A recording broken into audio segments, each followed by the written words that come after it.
Tabia ya pili ni ulevi wa pombe. Matumizi ya pombe kupita kiasi yana madhara makubwa katika maisha ya mwanadamu katika umri wowote, lakini kwa vijana imekuwa ni wimbi kubwa. Mimi nafahamu zipo changamoto nyingi zinazopelekea vijana kujihusisha katika unywaji au ulevi, matumizi ya pombe kupita kiasi.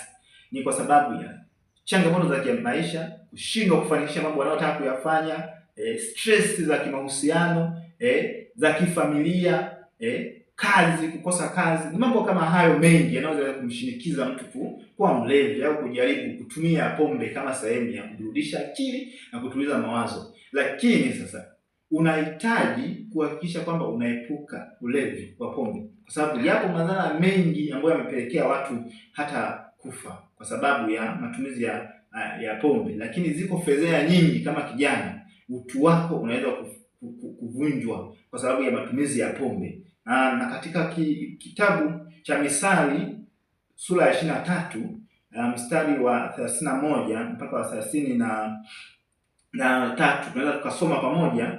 Misali 23:31 inasema, usiitazame mvinyo iwapo ni nyekundu, itiapo bilauri rangi yake, ishukapo taratibu. Mwisho wake huuma kama nyoka, uchoma kama fila.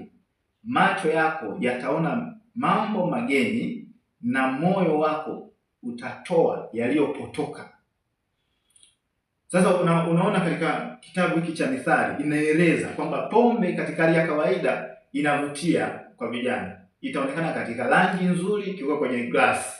Italeta ile kutamani kwamba nitumie pombe, unaona, ninywe ili niweze kutuliza mawazo. Lakini sasa mwisho wa siku, sasa Biblia inasema hapa inabadilisha macho yako, yanakuwa yanaona mambo mageni. Sasa kitaalamu watu wanaweza kusema ni hallucination, kuona vitu ambavyo watu wengine hawezi kuviona kwa sababu ya matumizi ya pombe. Lakini pia kutamka maneno yaliyopotoka. Kinywa chako hakiwezi kuwa na break. Kijana unakuwa kijana wa kutamka maneno yasiyo na hekima kwa sababu ya matumizi ya pombe. Lakini pia katika kitabu cha Waefeso 5 sura ya 5 mstari wa 18 imesema, tena msilewe kwa mvinyo ambamo mna ufisadi, bali mjazwe Roho.